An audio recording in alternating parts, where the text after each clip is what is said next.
एक माँ का बड़ा दिल। एक पति पत्नी के जोड़े के घर दो बच्चों का जन्म हुआ। दोनों ही बेटे थे।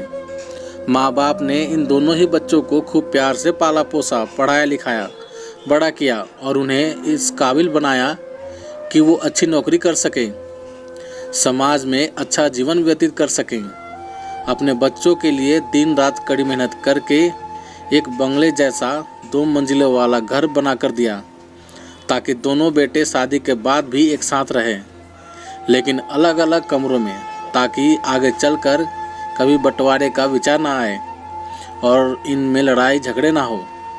अब दोनों बेटों को ही अच्छी नौकरियां लग गई और दोनों की ही शादी हो गई।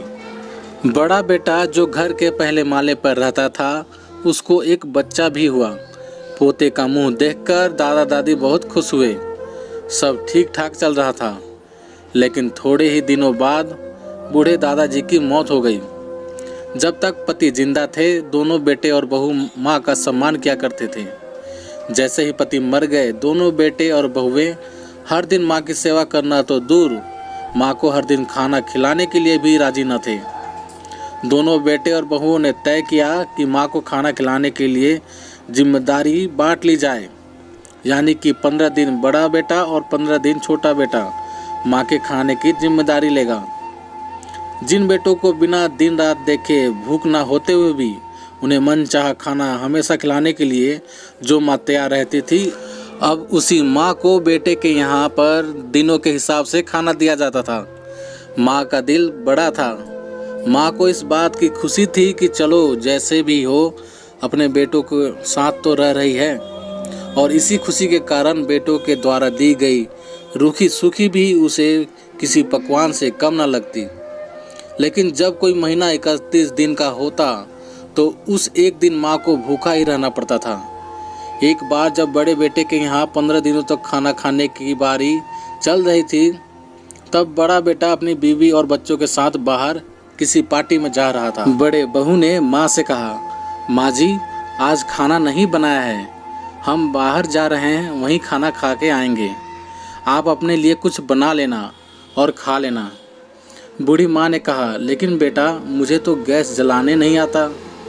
बहू ने कहा, तो फिर ऐसा कीजिए कि पास वाले मंदिर में भंडारा लगता है, आप वहीं पर जाकर खा लीजिए, तो आपको गैस जलाने की ज़रूरत ही नहीं पड़ेगी। पास में ही खड़े बेटा और पोता यह सब सुन रहे थे, लेकिन किसी ने कुछ न बोला। बूढ़ी माँ को भूखा ही छोड़ बेटा और बहू पार्टी के लिए निकल गए। माँ को थोड़ा दुख तो हुआ, लेकिन फिर अपने आप को यह सोचकर मना लिया, ठीक ही तो है, कभी कभी बहू को भी घर के काम से आराम मिलना चाहिए, और भगवान का भंडारा खाने का सौभाग्य तो किस्मत वालों को ही मिलता है। माँ खुशी खुशी मंदिर में जाकर भंडारा खाकर आई। कुछ दिन ऐसे ही बीत गए। एक दिन बड़े बेटे की छुट्टी थी। बेटा, बहू और उनका बच्चा अपने घर में साथ में समय बिता रहे थे।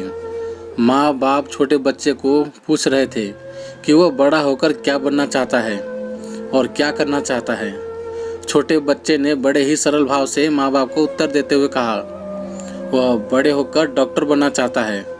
उसकी इच्छा है कि इस घर से भी बड़ा एक घर लेगा, लेकिन वह घर मंदिर के पास होना चाहिए। माँ बाप ने पूछा, घर के पास मंदिर क्यों होना चाहिए? तब बच्चा माँ बाप से कहता है कि घर के पास मंदिर इसलिए होना चाहिए ताकि जब मैं बड़ा होकर किसी पार्टी में बाहर जाऊं तो आप दोनों को ज़्यादा तकलीफ ना हो। मंदिर नज़दीक रहेगा तो आपको ज़्यादा दूर जाकर भंडारा नहीं खाना पड़ेगा। मासूम बच्चे का ऐसा जवाब सुनकर दोनों के ही पैरों तले ज़मीन खिसक गई थी।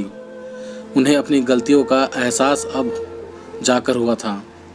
दोस्तों, दुनिया के हर माँ बाप यह सोचकर अपने बच्चों को बड़ा करते हैं कि वह उनके बुढ़ापे की लाठी बनेंगे, ना कि वह लाठी बनकर उनके ही ऊपर बरसेंगे। तो दोस्तों, आप सभी का इस बारे में क्या राय है, कमेंट करके हमें ज़रूर बताइएगा। यदि कहानी आप सभी को अच्छी लगी हो तो लाइक कीजिएगा, शेयर कीजिएगा, और हमारे चैनल पर नए हो तो चैनल को सब्सक्राइब जरूर कीजिएगा। तो चलिए दोस्तों, मिलते हैं आप सभी से एक और नई कहानी के साथ। तब तक के लिए जय हिंद, वंदे मातरम।